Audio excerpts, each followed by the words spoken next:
this is, we're playing a graphic score by Pedro Rebelo called Cipher.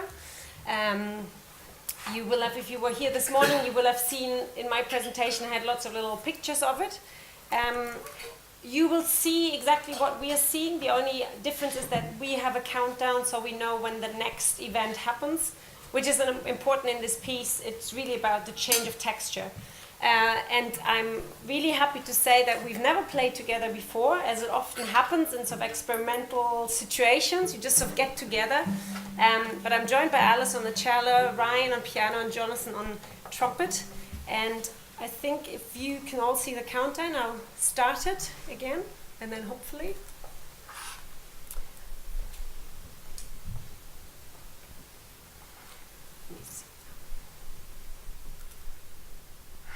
Can you see that? Okay.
So we have a countdown.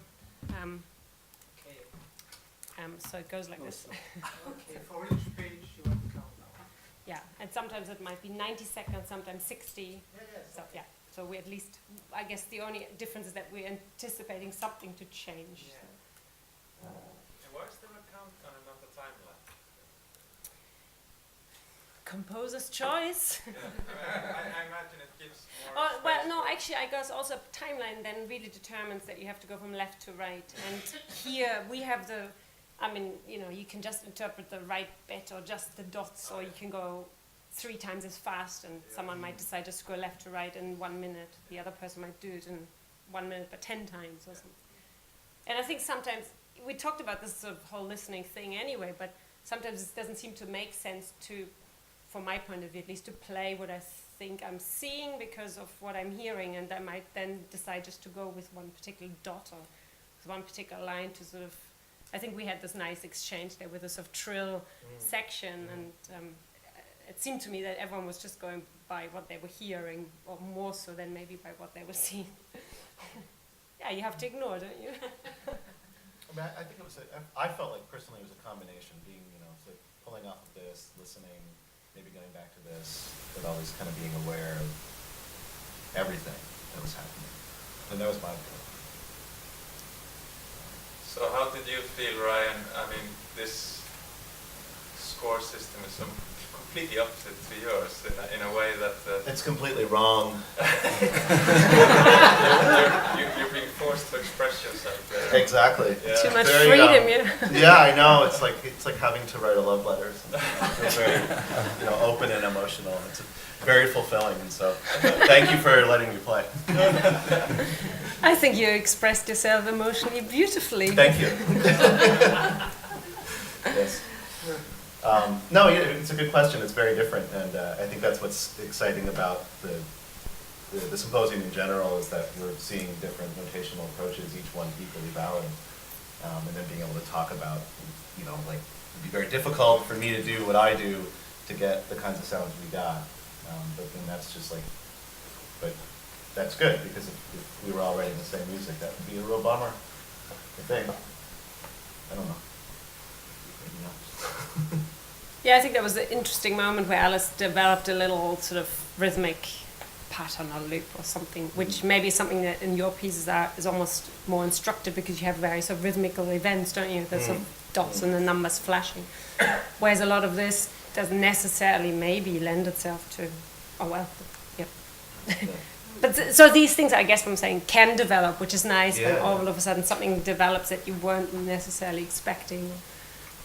I find it interesting though that we're very accustomed to read from left to right, so we somehow have an image of how this should proceed in that way. But when you have an open time frame, like so that you are actually able to go anywhere into this. But it's somehow, as a listener, when we see the score, we sort of also project our own possibility of going through this in a certain timeline. Looks erratic to me. It's the other direction. Yeah, but it's different habits, right? Yeah. So, That's an ear, means but I wonder, listen up. Is it supposed to be performed with the score projected? I mean, Yeah, I we mean, speak about intentions. we've done, there's different versions of this. There's actually a nice version where we're recording the first time around, we're recording it, and everyone has a little speaker, and you basically then working with your sort of disembodied self the second time around, so you're going through the whole score again, but working with memories of what you played the first time with how other people were playing, so it becomes kind of a second layer to the piece. So that's, but yes, it is supposed to be projected, because I think, and actually I was going to ask you that as an audience, I mean, do you feel it upsetting, because in a way sometimes people like to follow, they think they're reading left to right and then they can't hear what they think they should be hearing, or vice versa, maybe they hear what they think the bit expresses. If I for myself, then sometimes I found the image as a counterpoint to what you were doing. So sort of I imagined something completely different to what you were doing, but sometimes these might somehow relate. But just that for me, there was another world there also. So this space is opened up between what I was seeing, what I was hearing. But I wonder also if you would rotate 90 degrees, these scores, so it would not matter for the process. In that sense, I mean, it's not a timeline which goes from left to right. No. You could interpret it. It's an Earl Brown kind of. I wonder but there seems to be still, in the scores, how they are presented to us, there seems to be some thinking of linear progress from left to right. There's always a line. Isn't it? Yeah. There's always a line, there's Well, like this is clear division quite there. musical, isn't it? Musical as traditional. Yeah. Well, I think what you were asking this morning, you said something about, but I can hear, and yeah, I think I said to you, I think this is it's a traditional, for me, often the music that comes out of it, maybe it has to do with, our preconception of reading left to right, of seeing a line, and, I guess you could be interpreting this always as kind of glissandi, which would be very boring for 20 minutes, always going. So I think we tried to do something different, right? To see a line and think about different ways of what a line could sound like. Of course, it could be a trill, it could be a melody, it could be just a timbral factor. It could be silence, could be noise, breath. But there are no such instructions, right? No, no, no. It's literally, it's visual, so Yeah. whatever you make of it, you make of it. You say you have a counter to anticipate the next part, but do you have a vision of the next cipher? Or No, is it a no. surprise? It's meant to be a surprise, I mean. Well, actually, in most cases, we would rehearse. It sounds ridiculous, but I mean, we didn't have the chance. But I mean, I work together with Pedro quite a lot, so I know the piece and I know what's coming up. But obviously, you can put them in different orders. But depending on who we play with or what we play, we would always try and rehearse because it makes, you know, I think the transitions are more interesting if they're rehearsed, as in, you know, really to anticipate the next thing. Because I think what you got here is often people waiting but going, okay, so that's the next picture, what am I going to do? There's this moment of conscious decision making, which is interesting maybe from an audience point of view. But there's often a sort of hesitation. I'm asking the question because I'm also improvising with other, we are a band of 7 musicians and we had a lot of disagreement on what should be written. We started from total free improvisation, and at some point we were frustrated by the same shape, macro shapes coming out of this rehearsal. So we were discussing to have an agreement on what we should keep, and on the thing that we kept, that we have some kind of counter, and we have a vision of what is the next movement. Maybe not the whole score, but the next movement, so to know that in 3 seconds there we will start all like in or all very softly. Well, I agree that, for example, for a group like this that hasn't rehearsed together before, would be good to, maybe, I don't know, would you think it would be useful to know what's coming up? It depends what you're trying to achieve entirely. Clearly, those are, in your case, you're talking about basically common compositional decisions, effectively, in terms of the structuring of the improvisation. Call it composition, you can call it whatever you want. They're decisions taken before the performance of things you want to happen. There are certain things that can only happen in performance by common consent. So I suppose rehearsal of something like this, knowing what is coming up, would be another way of achieving that. Mm. But it's not inherent in the score in this case. No.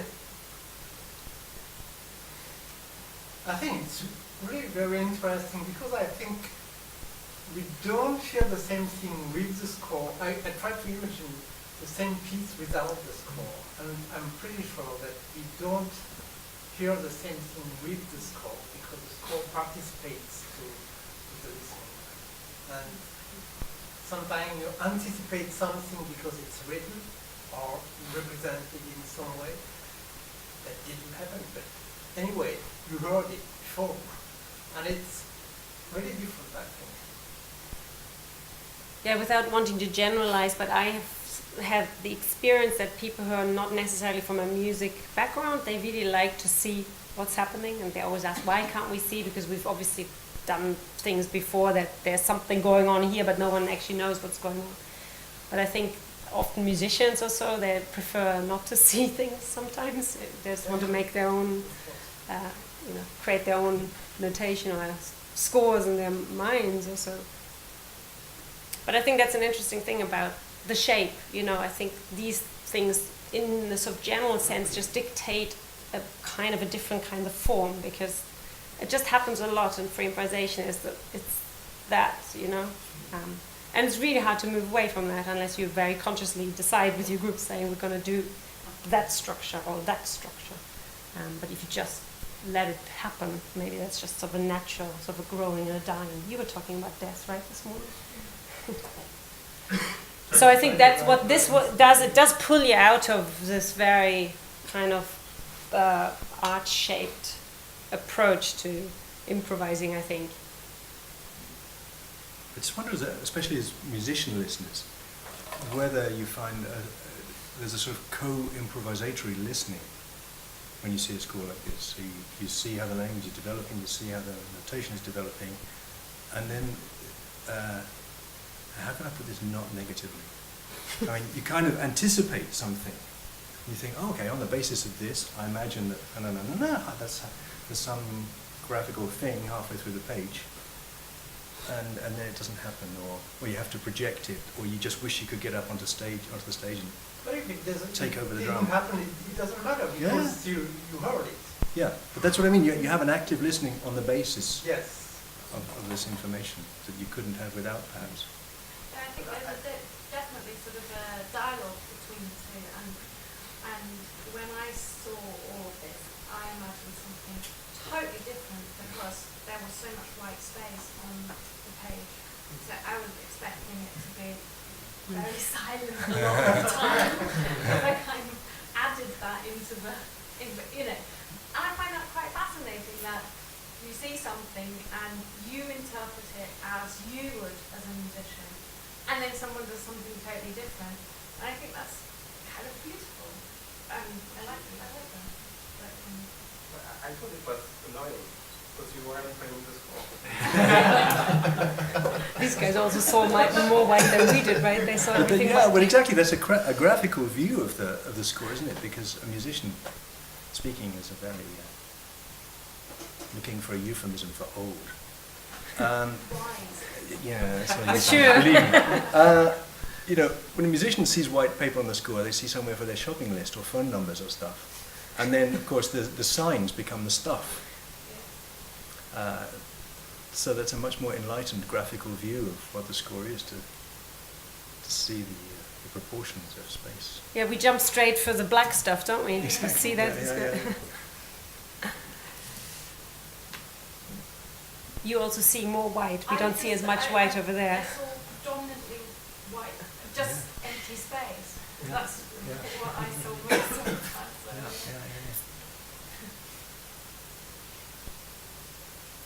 All right, brilliant. That was nice to have this discussion after your piece. I think it was very relevant. But we